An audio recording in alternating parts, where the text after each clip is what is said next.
nggak relate waktu di ayat 4. Kenapa? Karena kalau gembala yang baik, tidak akan pernah harusnya ada lembah kekelaman. Harusnya kalau gembala yang baik, nggak ada yang namanya bahaya. Lo benar nggak? Kalau gembala yang baik, harusnya nggak ada gada dan tongkat dong. Ada seorang anak datang sama saya, dia bilang gini, saya bilang begini, mana lebih baik, kamu punya papa atau kamu punya mama? Dia bilang begini, papa mama semuanya jahat. Dia bilang gitu. Lo kenapa? Soalnya suka mukul. Lo kalau mukul pakai apa? Ya lain-lain. Kalau mama biasanya pakai tangan, papa biasanya pakai lidi, katanya gitu. Lalu habis itu saya bilang gini, berarti papa mama nggak ada baiknya.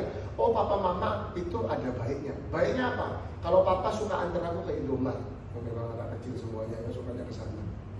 Lalu saya bilang, kalau mama aku minta apa dikasih sama mama. Dan saya perhatikan baik, bukan berarti gembala yang baik lalu tidak ada ketiga poin ini, Bapak Ibu Saudara. Justru 3 instrumen ini Tuhan pakai supaya kita menjadi orang-orang yang selalu takut akan Tuhan. Instrumen apa yang Tuhan mau pakai? Yang pertama, instrumen yang akan Tuhan pakai adalah lembah kekelaman. Bilang sama-sama lembah kekelaman. Saya paling marah kalau lihat orang itu bilang begini sama orang lain. Bilang gini, ayo ikut Tuhan Yesus. Kenapa? Soalnya kalau ikut Tuhan Yesus itu enak. Hidupmu nanti itu diberkati. Siapa bilang? Saya sekian puluh tahun ikut Tuhan Yesus, saya nggak ngalamin begitu itu. Saya ngalamin justru ketika ikut Tuhan banyak tantangan itu dalam hidup saya. Jadi jangan pernah Anda janjikan orang lain untuk ikut Tuhan karena ikut Tuhan itu diberkati.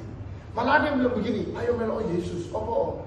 Soalnya melo Yesus itu akeh duitnya. Bener kan?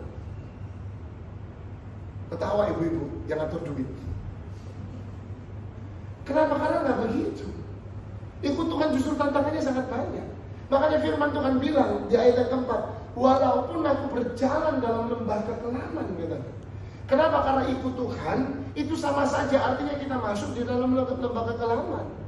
Tuhan seringkali memakai lembah kekelaman sebagai instrumen untuk menunjukkan kuasanya kepada kita, yang pertama. Dan yang kedua, supaya membuat kita menjadi orang-orang yang semakin takut akan Tuhan. Firman Tuhan bilang begini, adalah baik bila aku tertindas, itu firman Tuhan bilang.